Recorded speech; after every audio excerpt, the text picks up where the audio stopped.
Hello, Cleveland, and welcome back to another edition of the Dogland Podcast. I am your host, Jackson McCurry, and joining me again is Jack Duffin. Jack, how's things going, buddy? Good to be back. Had some great fun writing. And it was really good response to everything out there. So, happy to be back. Love chatting Browns. It's the only thing sort of keeping me sane with everything going on in the world. Yeah, definitely. I mean, it's a quiet time right now. There's not much going on as it pertains to the Browns. We're getting closer to free agency. We're about a month out. There's no combine next weekend, so it does put a damper on some Browns chat because there's not much to talk about in terms of the draft at this point. We are going to chat about some of the articles you wrote this week over at the Dogland, but before we get to that, there was big NFL news a couple of days ago. The Carson Wentz trade finally went down. He's going to the Colts. The Eagles get back a third-round pick in 2021 and a conditional second in 2022 that could become a first-round pick depending on playing time and whether or not the Colts make the playoffs, which, when I look at this, Carson Wentz has had a bad couple seasons. You could say he could be going down towards the direction of what a RG3 was, where he was just broken physically, needing a fresh start just because of the turmoil going on within an organization. And I feel like the Colts were the best option for him. So that always made sense for him. And I feel like he's going to get a good opportunity because the Colts have a good team. They're building the right way in terms of their defense. They build up the offensive line and some of their skill players. Jack, when you look at this, what do you think of Carson Wentz? And do you think like the Colts could be a viable Super Bowl contender with him if he can get his career back on track? I think it's a move that makes sense for both sides. I don't think they're a Super Bowl contender. I think they should be able to get to the playoffs because I think he's just going to regress back to about average. He's not going to be that tiny little stint where they were talking about MVP stuff. He's just going to regress to normal. And I think it's just a time for you to eat an L here. The king, the man, the myth, the legend, Paul DePodesta was mercilessly mocked when he said, this guy's not a top 20 quarterback in the NFL. Browns fans still have a beef about it. And quite frankly, they need to all go eat an L. If you've doubted Paul DePodesta at any point, eat an L. The guy is legit. Every major time we've seen him banging the table, whether it's on coaching candidates, McDermott, Stefanski, whether it's on Wentz isn't the top 20 quarterback. Obviously, from the outside, we don't know all the stuff that gets said behind the scenes, but they're sort of the three big things that have come out, and all three resounding W's. Yeah, it was funny yesterday. Corey Kinnan, who is fantastic when it comes to his Browns coverage, was rehashing old tweets from some of the media members about Carson Wentz and how the Browns failed not getting him. And I went and searched my old tweets about it, and I'll take the L. I'll take the L. It was 2017. The Browns were winless, and they were just looking very bad. And, Carson Wentz was balling out. That was his MVP season before he got hurt. And I think it was one of those moments where I was just fed up. I was just frustrated. I didn't understand the direction at first of what the Browns were trying to do with Sashi and DePodesta, but I'll take the L on that one for sure. Like, DePodesta and them were right. They were justified in trading down. Unfortunately, because it got rehashed over the last couple of days because people wanted to say, well, the Browns won the trade. They did get some good picks out of it. Jabril Peppers, which turned into Odell Beckham. They got not Jarvis Landry, Denzel Ward out of the trade. They did get some pieces that have helped with this current run, but I think you can look back and say neither side really won because the Eagles, after 5 years, let Carson Wentz go. And then on the Browns side, while they did get some players, they didn't cash in like they wanted to when they do these big trade downs like they've done over the years. It wasn't as beneficial as they'd liked it to be. I think a large question of that rolls around coaching as well, because you could draft perfectly and all of these guys could have the potential to go on to be Hall of Famers. If you've got an awful coach, it's probably not going to go that route. So I think Hugh Jackson and his coaching staff needs to take some of the blame there. But yeah, by all means, some of the drafting wasn't great, but there is some amazing talent in there. You've obviously got Denzel Ward in there. You've got some other guys, and quite frankly, if you look at the two lists, which of the two lists would I want? I'm taking that Browns list 100 times out of 100. So no, I think it's an interesting one for the Colts. If they can get him back to average, it gets them to the playoffs. He's only on like $25 million a year, which for a veteran quarterback isn't bad for 2 years. But no, the Eagles need to clean house. My priority personally is making sure Jalen Hurts starts week 1, because I bet that on Super Bowl week. So that's the priority. And then I got in there with the bookies just after the Schefter announced the news and before the UK bookies could take the odds down, and got a max bet on Carson Wentz to start week 1. So Carson, my boy, stay healthy, wrap up warm, and just don't get hurt in the preseason. Yeah, the final return of the trade after all the picks, and then the Browns obviously sent some of those picks in other trades. They got Jordan Elliott, who we expect to play a bigger role in 2021, Denzel Ward, and Odell Beckham. And if you look at it, the trade they did with Tennessee moved up to get Jack Conklin. The Browns ended up getting Jack Conklin via free agency. So at the end of the day, you could say the Browns won the trade. The Eagles could say they won the trade, because while Wentz didn't win the Super Bowl for them, he had a hand in it. So maybe we just call it a draw at this point. Both sides won the trade. I mean, it's like the Kyrie Irving trade in terms of the Cavs. Like, everybody wants to argue who won the trade between the Cavs and the Celtics. I mean, Boston didn't really win it. The Cavs really didn't win it. So just call it a draw at this point. Moving forward, Jack, you wrote 3 great articles after the offseason deep dive series was over. And if anybody hasn't seen those yet or listened back to our previous episodes, please do so at thedogland.com. The first one that you wrote earlier this week, Jack, was looking at what a potential Denzel Ward extension looks like. You did Baker Mayfield, you did Nick Chubb, and you did Wyatt Teller. And Denzel Ward is obviously another big piece that could be a potential extension this offseason. You went back and looked at some of the cornerbacks that got paid last year and how they could relate to what Denzel could get. Denzel's obviously a fascinating one, because while he is talented, he's had the injury bug. So I think there's probably a good internal debate in Berea about whether or not you pay Denzel. And I think obviously the fans would want to keep him around just because he is a key part of the defense. But go ahead and, briefly touch on how you think this contract would look like, how you compare it to other corners, and do you think it's worth the risk to take a chance on a guy like Ward to extend? Yeah, so this is one I think if I'm in their shoes, I don't extend him this offseason, purely because, hey, he's been amazing. No one's going to doubt that. Incredible stats. We spoke about when we did the cornerback show, but it's just the lack of games that scare me. He generally misses, about 4 games a season? That's 25% of the season. Do I want to give a big deal to that player? The answer to me is no. So firstly, we'll start off this whole debate by going, hey, I'll wait another year. But if you want to get it done, key thing is be first. You've got some big deals that can happen this year. So Marshawn Lattimore, Jair Alexander, Dory Jackson, Carlton Davis. So there's no one really in free agency, but all of those 4 guys could get big money. So if you want to extend Ward, you've got to do it before them.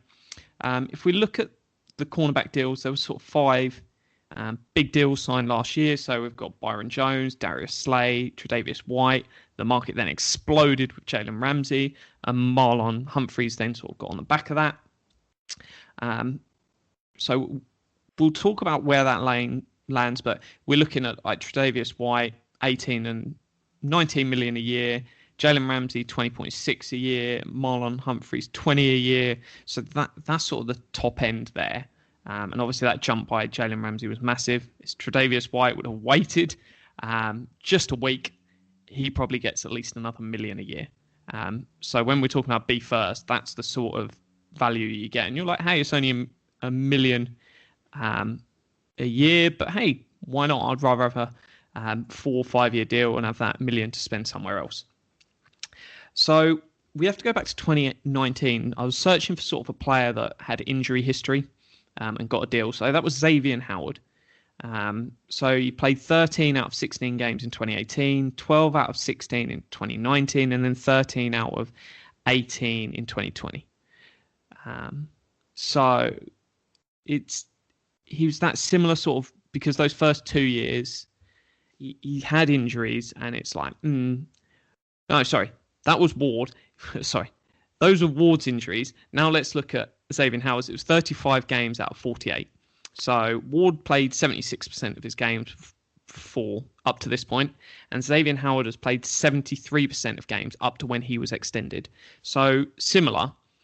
Xavier Howard got a massive deal. It was 75 million over 5 years. So we're talking 19 million a year.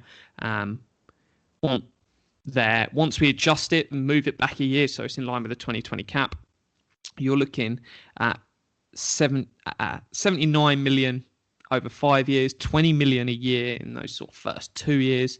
So it's a big deal. And it wasn't really hampered. The fact that he had missed over a quarter of the games didn't stop him getting paid. And for that reason, his agent's going to be sitting there and going, hey, Xavier Howard got paid. I'm not going to take this discount because a lot of the injuries, you can say, hey, it's luck, it's other things. Pay me because I can get easy Xavier Howard sort of level on the market. So it comes into that debate of where you slot him. And I sort of looked at that. I said, look, we'll give it a slight discount for the injuries, but we're not going to give it a massive discount. The market's obviously jumped because of the Jalen Ramsey deal, and the cornerback market for the last 3-4 years has been short.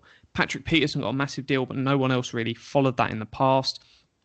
So the final number I came with is 90 million over 5 years. It effectively breaks it down to a 2-year deal of 2 new years of 45 million. So that keeps him under contract for 4 more years. And then after that, he's got 10.8 million option, 16.6 million option, 17.6 million option. So yeah, it'd be pricey to walk away after those 2 new years, but it's not then ridiculous to keep him around after that. So I think this is a realistic deal. People are going to go, whoa, that's a lot of money. Hey, he's a great corner. And one of the things people, and why trade downs often get lost on people, because they're looking at just headline stuff. The fact that he's the 4th overall pick means he deserves to get paid like those top guys. And you can't ever take that away. Where a guy was drafted stays with him forever. If he was a 2nd round pick, hey, we could easily be talking about, let's take $1 million off for each year. And we'll give him 85 over 5. That is the difference of being drafted in the 1st round and the 2nd round by being drafted number 4. If you trade down and you end up taking a corner of his level, has exactly the same career, nothing's different, you can easily save $1 million a year. So it's another sort of value of, hey, why not trade down? If you still hit, then yeah, you can get them cheaper on the next deal. So loads of details on there. Jump over to the dogland.com. It's all broken down, how much money per year. Hey, everything's backloaded. So the next 3 years would be cheap before it really got to anything. But no, I think it's a fair deal. If you want to get it done, do it. I'm in favour. Spread that talent out the room. Let's have loads of options there, and we'll decide in a year's time who's best. Greedy Williams, draft pick, Gary and Conley potentially, and just sort of, see what sticks to the wall. Yeah, definitely. I feel like, and I'm with you, I could see that they would wait and say, hey, we want to see another year just to be sure before we commit long-term money to him, because he's missed 4 games in each of the last 2 seasons. He missed 3 his rookie year. I mean, there's no doubting what Denzel Ward brings on the field. The only thing is he going to be able to stay healthy? They were just like hamstring pulls. I forget what the injury was this year. It might have been a hamstring again. The rookie year, he had 2 concussions. So that was obviously a cause for concern right away. But he's been smarter in terms of tackling, hitting guys. But I could see where they would just say, hey, we want to wait to see if you're going to be durable. This is a lot of money we're going to commit to you, but we just want to make sure that we're doing the right thing. And I can't fault them for doing that. In terms of the money, I feel like that's a fair deal. He's one of the top corners. Is he the best? No. There's cornerbacks better than Denzel Ward, but the guy is effective. I know some people will look at him and say he's only got 7 career interceptions over 3 seasons. Much like sacks, you can't just look at interceptions the way people look at sacks and say, well, Myles Garrett doesn't get the most sacks every year. He shouldn't be paid this much money. Just because you don't hit those basic box score statistics doesn't mean you're not an effective corner. or a defensive player, just like Myles Garrett. Pro Football Reference, they have an advanced defense. You look at when people target Denzel Ward. Rookie year, his QB rating, 72.8. Second year, 62.2. This past season, it went back up to 78.3, but that's not bad. It means when players or quarterbacks are throwing towards Denzel Ward, he's getting the job done. Yes, he's given up 10 touchdowns over 3 seasons, but that's on almost 250 targets. So that's not bad at all. Denzel Ward is one of the best cornerbacks in the league. He's not the best, but he's definitely up there in the conversation. He does get overlooked. So I feel like, if I'm the Browns, you get an extension done. Might not be this year, but definitely next year. I think they'll pick up the 5th-year option, and then they'll go from there. But I feel like he is a definite cornerstone of this defense, but he's just got to stay on the field and stay healthy.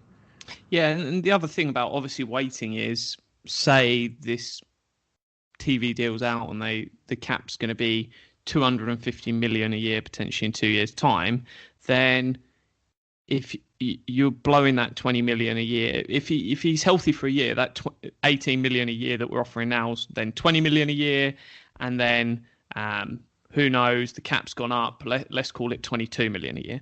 So if he's perfectly healthy next year and he balls out, and we're talking about him as one of the top 5 corners in the NFL, and he's getting actually really public credibility for it, he's going well over 20. He's getting at least 20.5, right around Jalen Ramsey. So yeah, be under no illusion. 18 million a year might sound a lot, maybe because it's 90 over 5, but that's what great players are. And it's new, guys. We haven't had great players to pay outside of Joe Thomas for a long time. And yeah, they command a lot of money. Without a doubt. And speaking of more money, we're going to move on to the next article you wrote. And this was, I think, a controversial one. Looking at the social media comments and reaction to it, when Jarvis Landry is the subject of a topic, it fires people up for sure. When you look at his current deal, he doesn't have a lot of guaranteed money left, if any at all. He's got nothing effectively. Okay, yeah. No guaranteed salary. He does have some per game roster bonuses coming in this year. He's got the workout bonuses, but that's generally it. And he's got prorated bonuses. But if they're going to restructure his deal, and you wrote about this, Jack, it would essentially it would become a contract extension. Correct me if I'm wrong, right? Yeah, because you could go up to him and ask for a pay cut like they did with Vernon. And then, yeah, you can sort of renegotiate. But if you're adding, in any real way, you're going to be adding future years on, because this is the point. When people say, hey, ask him for a pay cut, he loves the team, etc. Look, you can do that. But if you do not have the intention of cutting X player, you can never ask them for a pay cut. And that's something fans need to sort of almost comprehend before they sit there and go, hey, just ask him for a pay cut. He'll do it. He loves the team. You've got to be prepared to cut a guy if you want them to take a pay cut. Because if you walk into that room and you go, we're not going to cut you if you say no, but do you mind taking a pay cut? He's just going to look at you and laugh at you. Can you imagine doing that in a place of work? It would just be ridiculous. And that's effectively what people argue about on Twitter.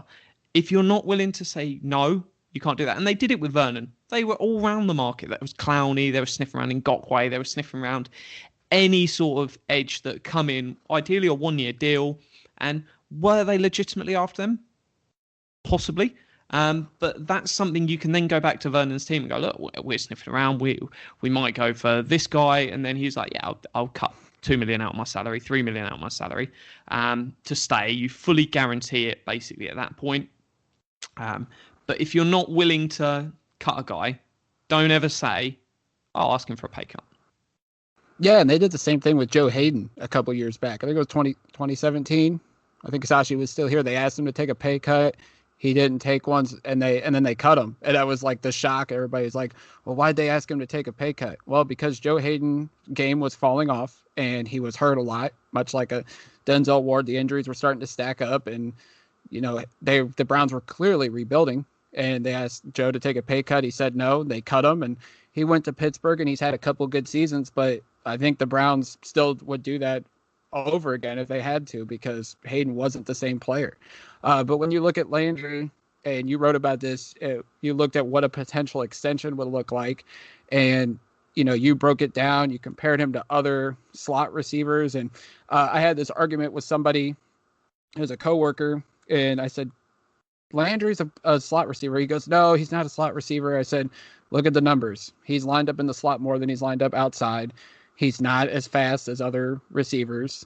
I mean, he's essentially a slot receiver. And, when they signed him to this extension, Jack, when we traded for him, obviously we knew like the franchise tag was going to be the base mark because Miami had decided to franchise him.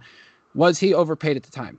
Yes. And I think everybody could say that, because the franchise tag put us in a position where we had to sign him to that much amount, because his agent clearly wasn't going to take less than that per year. And has he lived up to the contract? No. But you also, and this gets brought up, you talk about his leadership, his attitude, his fieriness, what he brings off the field more than he brings on the field. And people say, well, his salary is justified. And you and Pete Smith get buried every single day, it seems like, on social media because you guys bring that up. And while does that matter in terms of building a football team? No, but that's just why people like Jarvis Landry. So I want to touch on the intangibles before we go into the main piece, but has he been a positive influence off the field? Yes. I don't think anyone says no to that. Myself, Pete Smith, everyone. It then comes down to how much of a positive influence. And so he came in 2018, was a positive influence in 2018. The culture got better, etc. If his input is that important, and by all means tweet me if you've got the answer to this, because it's the question I'm trying to search for and no one will give me a straight answer, is why did the culture go down the pan in 2019? If his impact is that great, the culture couldn't have got worse in 2019. And what happened? It did. And that's something that no one wants to address. And the way I see it, and I think I'm happy speaking for Pete here, is the leadership culture and everything is set by the head coach in our eyes. If the head coach isn't there, it doesn't matter what other guys are doing. And that's not saying what everyone else does is completely irrelevant, but it's saying all of that stuff is set by the head coach first. And then for me personally, what do I put number 2 on that list? It's the quarterback. The quarterback is the leader of the team. Doesn't matter which team you're talking about. If the quarterback isn't leading, they're probably not going to a Super Bowl. They're probably not competing at the top of the league. Then I would say the third most important thing is winning. More than any player, more than anything else, they're the 3 most important things. And then, by all means, I've got no issue saying, yeah, if you want to argue Jarvis Landry is the number 4 on that list, I would happily say, hey, you're probably right. But if Jarvis Landry his culture isn't that amazing that it overcomes everything a head coach and everything's doing, then quite frankly, we should be praising Kevin Stefanski more than we should be praising Jarvis Landry. And by all means, if you've got an answer to that and you can let me know, by all means, I'm all ears. And people send me like Brown's hype videos as the justification or an interview someone did. I'm not interested in that. Why did it go down in 2019? If you cannot answer that, then you can't say his impact is that beneficial. Because if it's that beneficial, the culture wouldn't have got worse in 2019. But ran over. Yeah, I mean, the prime example, the Arizona game in 2019, when he came on the sidelines and him and Freddie Kitchens had gotten into it.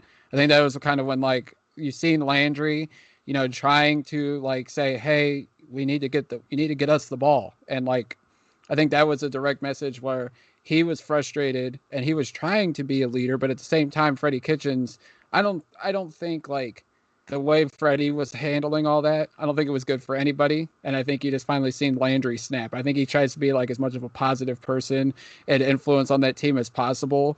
But when you had Freddie Kitchens, who was a terrible head coach and a terrible leader, like, I just feel like at that point, like, guys like Landry that are, trying to be the leaders, just like can't can't overcome that just because of the ineptitude at the top. Yeah, and it just gets into that debate of, hey, trying to put a dollar value on this stuff. It's the intangibles. I get there's intangibles. But for me, it's production first, and intangibles are nice to have on top of that. And yeah, there's rare circumstances. If you were bringing in, say, Antonio Brown, Josh Gordon, these sort of trouble players, then I'm like, hey, no, I don't class OBJ in that before anyone tries to put it in there. I'm talking really troubled individuals of going, look, yeah, we pay slightly more for him, but we've got Antonio Brown on $2 million a year. And so that overpay for Jarvis of whether you say $3-4 million a year, you're going, hey, you actually got Antonio Brown that should be on 15 million, 16, 17 million a year, and he's on 3 because he's a problem child. Is I think the best way to put it. And you're going, hey, Jarvis is keeping him straight, and that's there. By all means, that's something that you can get into that discussion, and I can sort of understand that. But Tom Brady's doing that in Tampa. He's got basic Antonio Brown living there. No issue with it. Keeps him on the straight and narrow. So there's no justification for that. If you're saying Kevin Stefanski cannot coach this team without Jarvis Landry there, then you're saying Kevin Stefanski's out of his depth. You can't have one without the other. If you're saying the culture in this dressing room is down solely to Jarvis Landry, you get rid of him, then Baker isn't the same player, Kevin Stefanski isn't that good a head coach, then by all means, if you want to push the line, Kevin Stefanski's out of his depth and Jarvis Landry's carrying him, I don't agree with you, but fine. My issue is people are just pointing to, they watch Browns Hype's video, they watch sort of building the Browns, they're like 100%. They've shown me this 10-minute clip, and I'm all in on whatever they're pushing me. And it's on par with like propaganda. I love some of the stuff that comes out. Hard Knocks is great fun, but you don't watch a 10-minute clip and be like, they've told me how it works behind the scenes. Be smarter, guys. Be smarter. So getting back on track, like when you look at the article, you threw a number out there to what you think if the Browns cut Landry, this is what he could get on the open market. But if they were to do an extension compared to other slot receivers around the league, what would be the dollar amount to you? And do you think it's worth it? Yeah, so I'll just sort of talk through the theory of how we get to the number. I won't bore you with all the details, guys. Go to thedogland.com. It's all written there. It's all recorded, super transparent. Basically just took Jarvis Landry's career. Last 3 years, because throw out all of that sort of previous Miami stuff, etc. But effectively, he plays 59% of snaps in the slot, 40% out wide. So for anyone going, hey, he's not a slot wide receiver, I've got this article where Stefanski says this. Quite frankly, proof's in the pudding. Where's he playing the snaps? And they are in the slot. That's not saying slot wide receivers are bad. So we took the group of slot wide receivers, the highest paid guys in the league, breaking down. Golden Tate, 77% in the slot. Crowder, 73%. Boyd, 71%. Cooper Kupp, 63%. Landry, 59%. Lockett, 58%. Keenan Allen, 50%. Tyreek Hill, 50%. Shepard, 48%. We can take some guys out of that. Shepard, Crowder, Tate, they're not in the same space as Jarvis Landry. Tyreek Hill and Keenan Allen, in the same way, not in the same space as Jarvis Landry. So he's left with a group. Tyler Lockett, Tyler Boyd, Jarvis Landry, Cooper Kupp. Gives you a nice group. They're the sort of guys you're basing his contract off that he can sort of compete, be related to. All of them guys, including Jarvis, are on their second deal. And this is effectively working on, hey, we're going to go to Jarvis, ask him for a discount, add on some extension years. What is his market worth? So I came with the number of, it's about 6% overall. So similar to Tyler Lockett, it's third deal. So it work out $47.5 million over 4 years. That for me, if he was a free agent, I think that's a fair, this is the number I think he's going to get on the open market. 12 million a year, just under. It's good money. Hey, no one's there going, hey, you're going to go poor on 12 million a year. And then let's add that in. The issue comes down to his current deal, 2 years, is 31.4 million. So if you're going to him and going, hey, let's rework your deal and make it a 47.5 million over 4 year deal, he's going to look at that and go, so you want to add 2 new years onto my contract and you're going to pay me 16.1 million for that? That ain't going to happen. Because you're going to ask him to take $8 million a year for those 2 new years. And that's effectively what you're going to say to the guy. And this is where the big problem comes to. Because if he was on the open market, he'd go $47.5 million. Great. Yeah, I think that's fair. If you're asking him to add 2 new years to his deal at $16 million, that is just so far under the market value he's going to get. Obviously, we can touch on later where he fits based on sort of being a slot, but that's the issue. And then obviously, so I said, hey, we're not going to get him onto 47.5 over 4 years. What if we went, hey, let's add him 2 new years at this new market value? We realise you're overpaid for these last 2 years. Let's try sort of balance it out there and give him 2 years at, was it 11.875? That brings him in at 55 million over 4 on his new deal, which is still an overpay. We've said his market value's a lot less than that, but I think that could be a realistic route if they want to do that. I think if they want to keep him around, unless they're willing to go to him and say, hey, take a pay cut or we'll put you on the open market, then it's probably a case of let him play 1 more year and then decide what you want to do. And as well, the crazy thing is, people say, hey, Jarvis loves playing with OBJ. OBJ loves playing with Jarvis. They're 2 bright dudes. They know only one of them 2 is getting the 3rd NFL contract. And they're both going to have 3 contracts, at least in the NFL, in Cleveland. You're not going to have both of them here long term. So in 4 years' time, you're not going to have these 2 guys on the Browns. Even in 3 years' time, you're not going to have them both here. Unless one of that's their final year. So it comes down to, hey, one of them's, as soon as you extend one, the other one's going to be sitting there going, hey, can I get a trade? I love playing with my mate, but I want to be able to know that I can give money to my family for ages, because neither's got any guaranteed money. They're both at risk. So I think that's a realistic option. They're going to take, they're smart business people. They're going to take the emotion out of it and go, hey, I want to get paid. Can you move me to another team? Yeah, that was the same conversation I had with my coworker, and he goes, well, if they move Landry, OBJ is going to be upset, and I think it's going to trickle down throughout the locker room. And much like you, they know it's a business. They know at the end of the day, they still got to do what's best for them and their families and not worry about the friendship. Like, the friendship's going to be there. They've been friends for nearly a decade now, going back to their LSU days. They know they're not going to be together on the same team forever. Like, they're enjoying what they got now, but they know, like, it could all end. They know, like, Beckham had to deal with the trade rumors in New York. If Landry gets cut, like, he's obviously watched what's happened with OBJ, so he can learn from that and how to deal with it. You said, like, does Landry fit this scheme right now? I don't think he does. And if you look at what the Browns should do, like watching Kansas City, watching some of these other teams, and you compared him to other slot receivers, all those other slot receivers that you compared Landry to in terms of their contracts, they're all much better athletes too. And I feel like that's what the Browns need to do, is get better athletes at the wide receiver position. Like, they have good receivers. Landry's a good receiver. Higgins is a good receiver. But in terms of their athleticism, they don't compare to an Odell Beckham or a Tyler Boyd or a Cooper Kupp. And I feel like that's what the Browns need to do. And, you know, and even though what Landry brings in terms of leadership, he's not as fast as some of these other receivers, and he's not as big as these other receivers. And I feel like that's what the Browns kind of need to do, especially if they're going to try to compete for Super Bowls and continue this sustained success that they're trying to build. Yeah, and just sort of delving more into that sort of slot wide receiver numbers. Obviously, goes the article is broken down, but I took all 9 of those wide receivers. They play on 8 different teams, and just said, hey, what percentage of 3+ wide receiver sets do they use? Because that's the key thing. If you've got 2 wide receivers playing, they're generally going to be on the outside. So how often do they have a 3rd wide receiver that's naturally in the slot?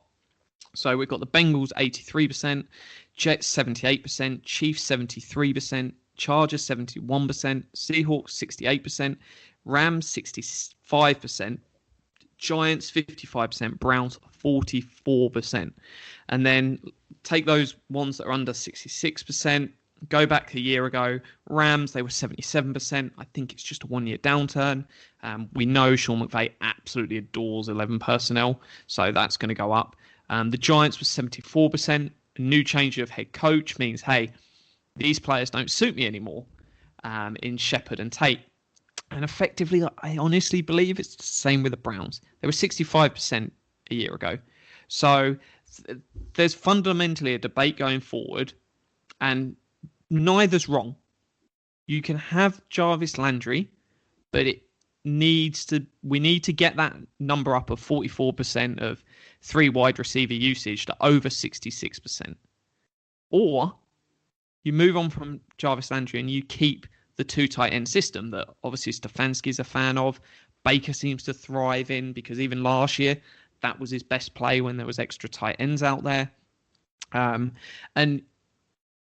the issue is Jarvis Landry is good at what he does, but he is what he is. And he's a guy that plays in the slot. And just because you play in the slot doesn't mean you're a plodder as well, because this idea that people have in the slot of, hey, it's your short, slow guy, just because that worked a little bit for New England doesn't mean it's the same for everyone else. Tyreek Hill is a slot receiver, and he could do crazy stuff. We saw it in the playoffs. I think we're all aware. And if you're going, hey, do you want Tyreek Hill or do you want Jarvis Landry in the slot? I don't think it's a difficult question for anyone to answer. And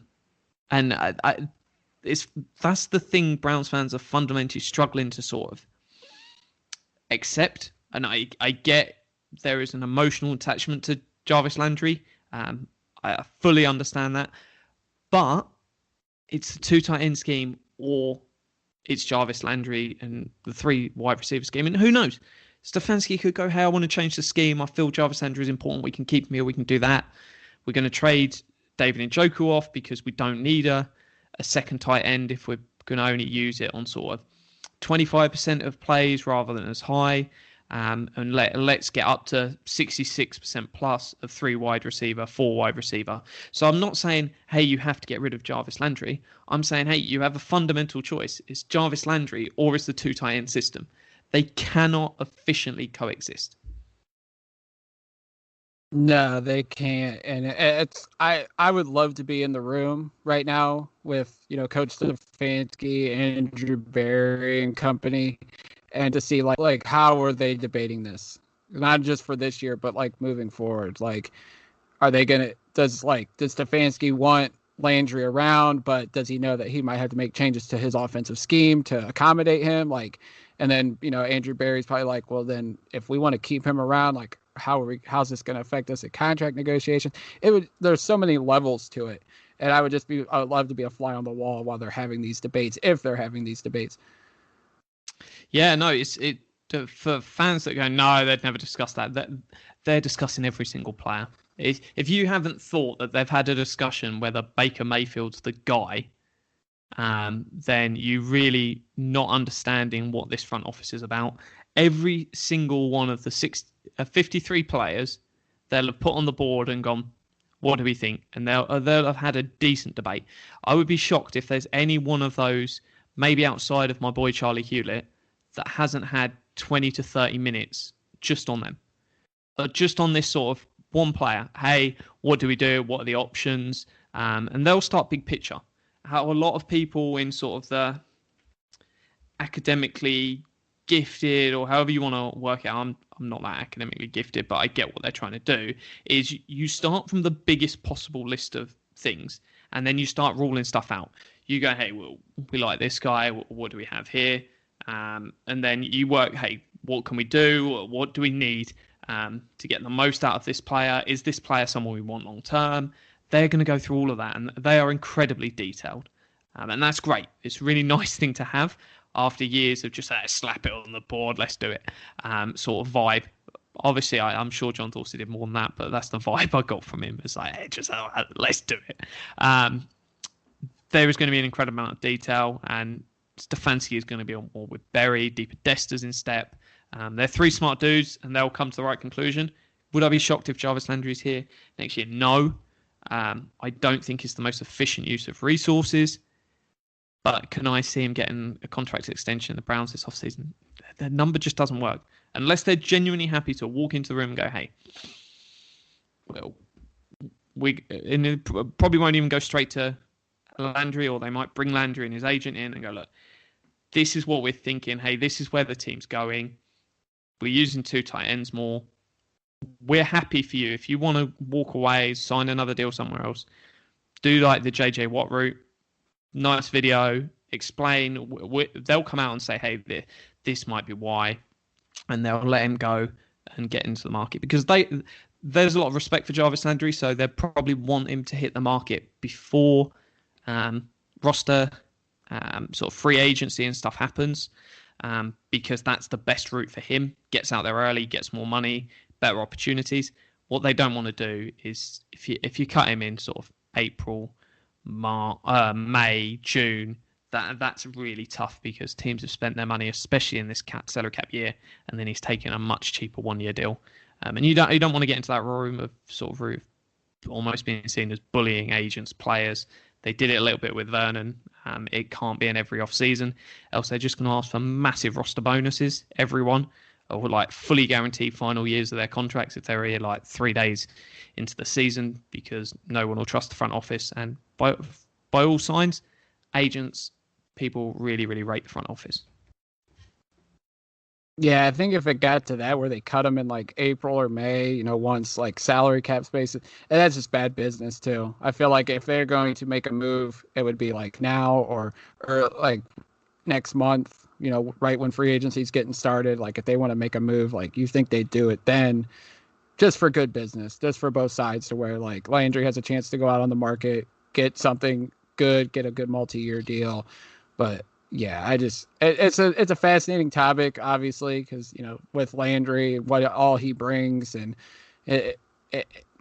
it'll just be interesting, I think, to see if anything happens and how the Browns handle it, how would he handle it, and if there's any side effect to it. But our final topic we're going to talk about, there was a big headline this week. The NFLPA released the cap rollover numbers, and the headline was the Browns lead in cap rollover because they had 30.8 million. So everybody thinks that we have 31 million to spend in free agency. But if you go to Over the Cap or any of these cap number sites, they say the Browns only have like 20 million. So Jack, you wrote an article and you wrote and how does it affect all teams? And you focused on the Browns as you would, we cover the Browns here. And you talked about like what it means, how much cap space do the Browns really have, and how does it all materialize. So I'll let you have the floor. You explain what cap rollover means, what the cap space means, and all that. So the floor is yours, buddy. Yeah, so there's a lot more detail in the article, so by all means jump over to the article and read it. But effectively, I'll start with sort of halfway through. What is the NFL salary cap? What is cap space? So cap space is take whatever the annual salary cap is. So at the moment, the floor is 180 million. Could be more. We're talking probably 185, 188, but effectively doesn't matter for the moment. Add your cap rollover from last year, which is obviously 30 million, and then minus off all of the players you're currently playing this year and all the dead cap and everything else, IR, etc. And that's what you get to cap space. So people look at cap space, oh, hey, we've got all this money, it's going to be there forever, etc. That's what the issue is. And to be fair, I don't blame a lot of fans with this. A lot of it's the pundits and the people who should know better peddling absolute crap. It's just poor journalism in many cases. So cap space is effectively 1 year spending power. And I'm just going to use an example of Family A and Family B to sort of get this home of sort of cap space is how much money can you spend over the next year. So if all you're doing is 1 year deals, you by all means you can spend all your cap space. You've got nothing to roll over to next year, but all the players are then off your books. So we've got Family A. They've got an annual income of $100,000 and $25,000 in their savings account. So they would have a spending power of $125,000 this year. Then we've got family B. They've got an annual income of 20,000, but they've got 150,000 sat in their savings account. So they've got a spending power of 170,000. So this is effectively what we get into. You've got family A that's got $25,000 in their savings account. Family B that's got 150,000 in their savings account. But that family B has a massive cap space, spending power, whatever you want to call it. The issue is if you blow all 170 million in 1 year, so you spend the 20 million of income you've got, 20,000 of income you've got and the 150,000 you've got in your savings account, how much can you spend next year? Well, it's 20,000. It's not there again next year, that money.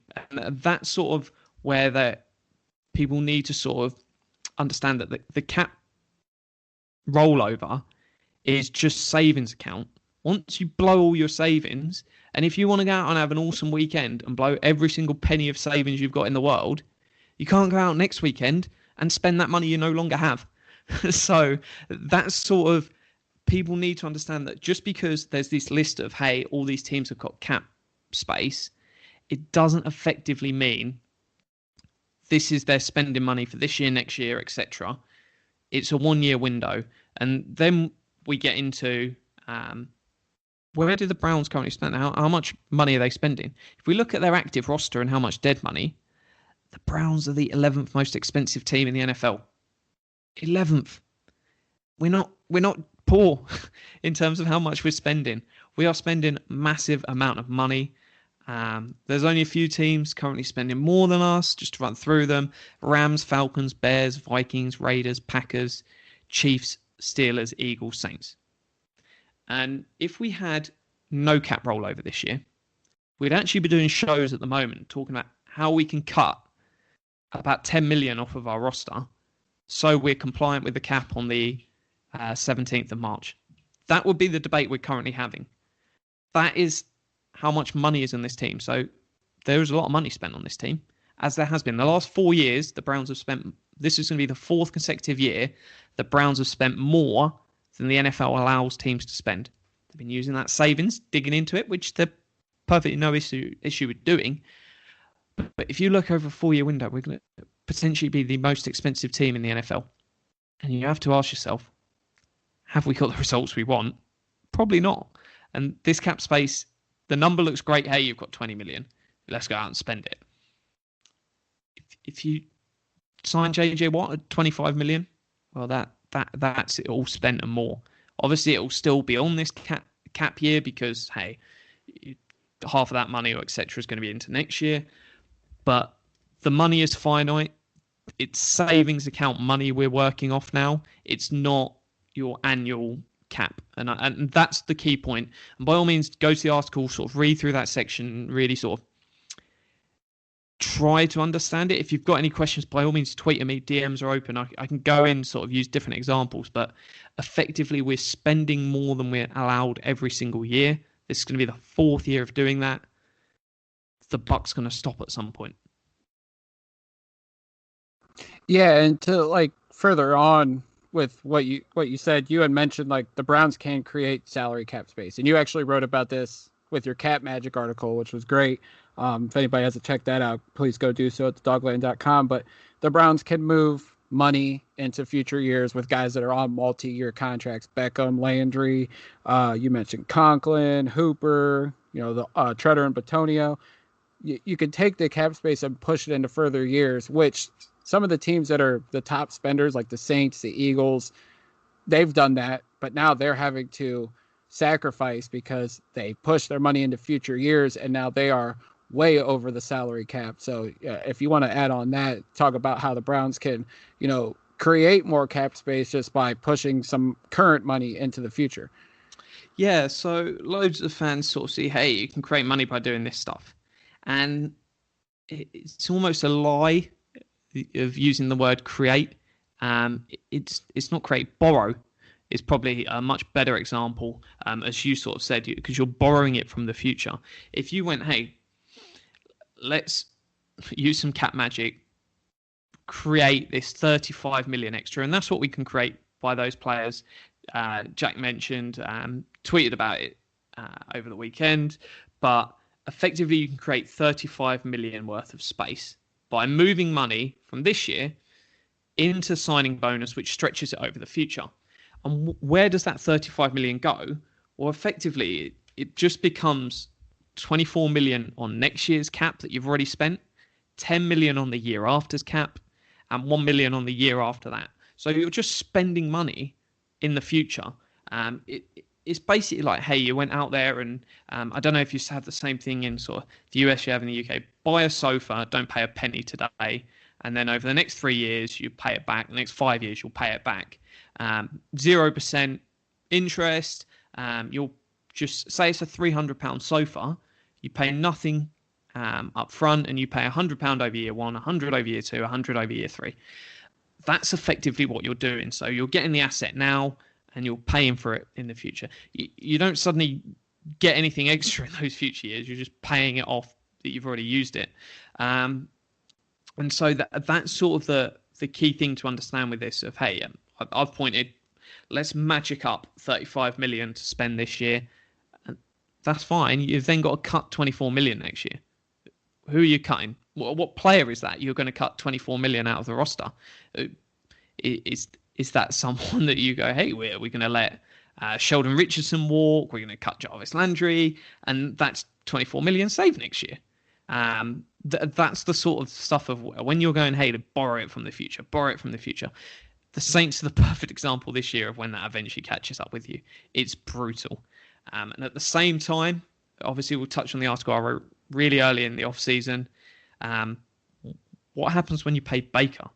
And at the moment, we're effectively not paying Myles Garrett yet. We've got another 2 years before the Myles Garrett money really hits us.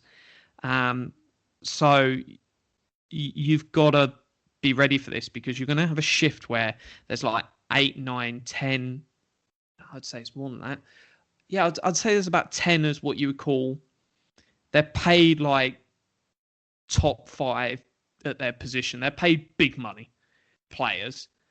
You can take that down to about 5 across the entire team. And one of them's Baker, one's Myles, one's Ward.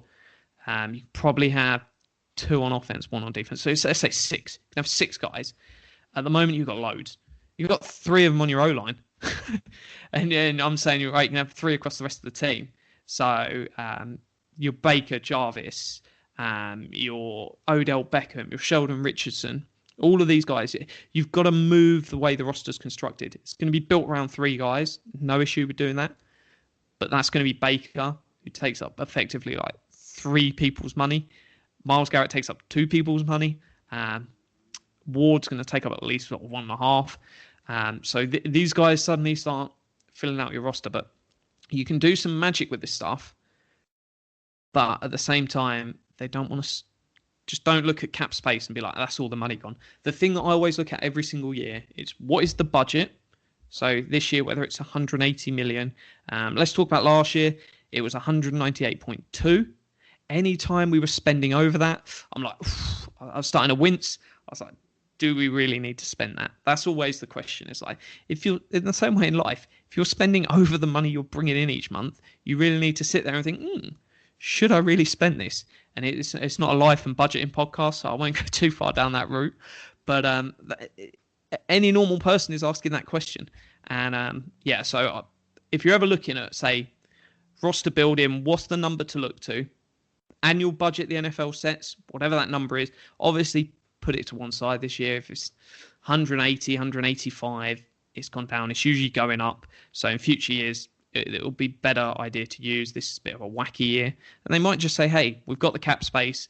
We're going to operate with our 210 million cap, which is what it would have been, no COVID in that area. And then we're just going to process forward. Fine, makes sense. That you just got to operate with those numbers and just sort of be like, right, we're spending over budget. Cap rollover is not free money. Yeah, I mean, you look at it right now, the Browns have 82.6 million in cap space projected right now for 2022. If they were to roll guys over or push money back, that would effectively take us where we couldn't spend that, we wouldn't have that much money to work with if you're going to push money into the future. And, I laugh at the people that say the salary cap's a myth. There's ways they can do it. Yeah, the Saints have shown there's ways you can add talent. The Eagles have shown it. The Steelers have shown it. Now they're in the spot where they can push money into the future, but at some point it's catching up to them. And unfortunately, because of COVID, this year's the year where it's caught up to them in a big way. And now they're going to have to make sacrifices to their roster in order to get back within an effective budget to where they can try to compete. Yeah, because if it weren't for COVID, it's only Steelers, Eagles, Saints that are really bricking it and worried. Some of them other teams, they're creating cap space because, hey, you might look at this guy that we're paying 13 million to, 1.5 million's dead cap. Let's cut him because we can actually go and spend that 12.5 million on someone better. And that's the question. It's not just, hey, we're paying this. It's like, can we use this money better? And value in the NFL is just how much you're overproducing, whether it's where you drafted, whether it's sort of the free agency signing of how much that's worth. And as well, these numbers that we're talking about of like they're already spending 188.5 million on their 51-man roster. That's working on the basis of Vernon's left. All these free agents have already left. Ogunjobi's off that number. So when someone goes, they were paying Vernon like 10 million last year, they can just use that 10 million. That 10 million is already spent on someone else. These deals are already, that's already covered.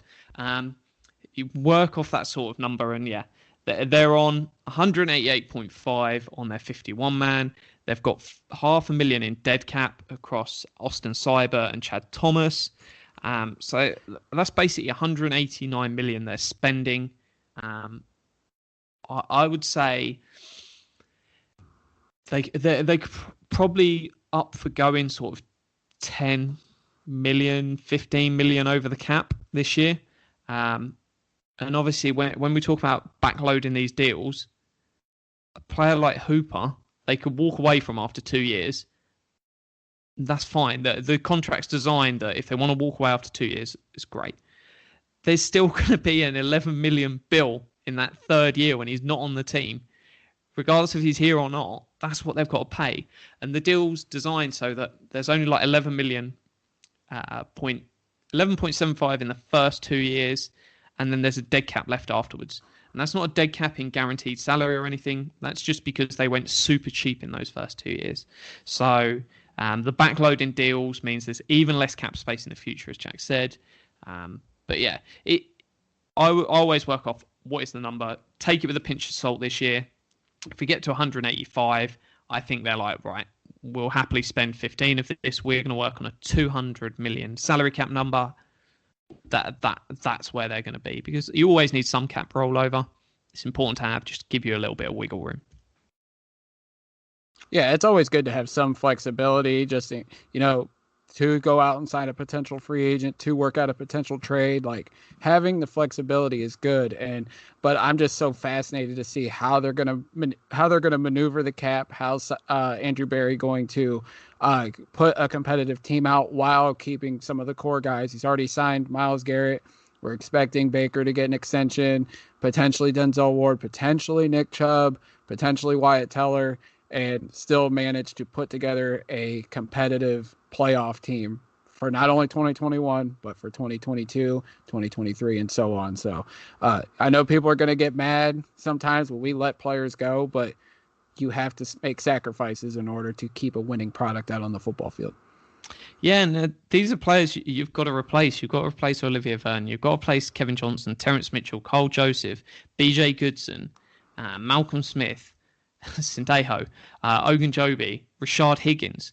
All of these guys, you've got to replace some way. And whether you want to bring them back, whether you want to do it in the draft, fine. If you want to draft guys and all the holes this offseason, every single hole you want to fill in defense is by the draft, great. No issue with that.